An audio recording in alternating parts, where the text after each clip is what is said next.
Hello students, I hope everyone are doing well. So हम लोग अभी स्टार्ट करेंगे नीट बायोलॉजी का प्रिपरेशन। जो बच्चे नीट 2027 देना चाहते हैं वो लोग इस वीडियो के माध्यम से सीख सकते हैं। So stay tune to my channel, watch, like, share and subscribe. So biological classification पढ़ेंगे। So biology is study of life and it is of two types, botany and zoology. Botany means study of plants, zoology means study of animals. So these are basic definition. Biology can be classified into two parts, botany and zoology. But जब classification शुरू हुआ, प्रकृति में जो जितने सारे जीव जंतु और पेड़ पौधे हैं उसको देख के, उसको ऑब्जर्व करके कुछ फिलोसोफर ने अपना अपना मत रखा, मतदान किया. So basically during early days of the civilization, or you can say during the starting career of the science age, many philosophers had started observing nature and tried to classify animals and plants. So the first person who had started doing classification was Aristotle, who was a Greek philosopher. So Aristotle ने क्या किया, plants को तीन भाग में classify किया. One is trees, another is shrubs, another is herbs. So Aristotle plant को तीन भाग में डिवाइड किया, trees, shrubs, herbs, and animals को भी डिवाइड किया red blood and non red blood के हिसाब से. जैसे कि आप एक एग्जांपल ले सकते हो, एक ह्यूमन बींग में क्या रहता है, red blood. Even you can talk about chicken, mutton having red blood, but there are some animals like cockroach is white blood. So कुछ कुछ चीज़ को ऑब्जर्व करके अरिस्टोटल ने क्लासीफाई किए थे. बाद में क्या हुआ, बाद में उन्होंने एनिमल्स और प्लांट्स का डिवीजन के बाद the first basic classification, that is two kingdom classification, was done by Linnaeus. So he has classified all the living things into two parts.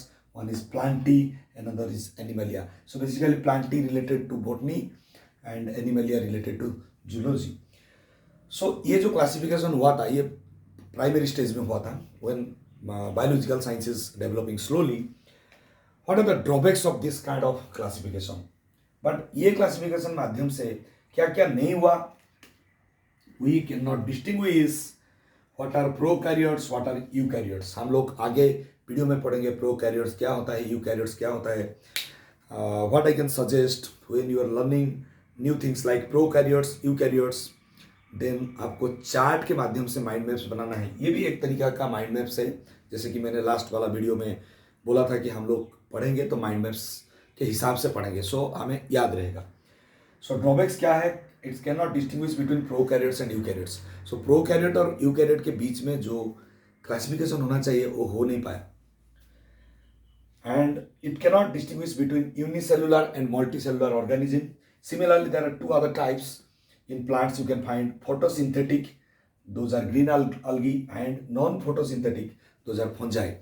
So they cannot classify between green algae and fungi. They cannot classify between multicellular and unicellular organisms. Even they cannot classify between prokaryotes and eukaryotes. Why?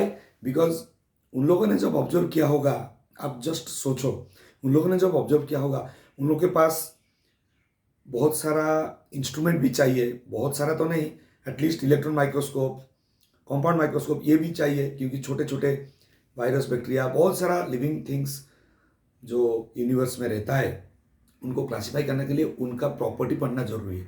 What are the properties, like you should know how they are been born, what are their growth and development, what are their evolution process, what are their life cycle, what are their, whether the life cycle is sexual or asexual, like reproduction style and many other things like nature of cell wall. हम लोग cell भी पढ़ेंगे. आप लोग 9th class में जो start किए थे साइंस, वहाँ पे सेल शुरू हुआ था. तो हमेशा देखना वो 9th क्लास जो है ना, वहाँ से शुरू हुआ है साइंस अपना पढ़ने का.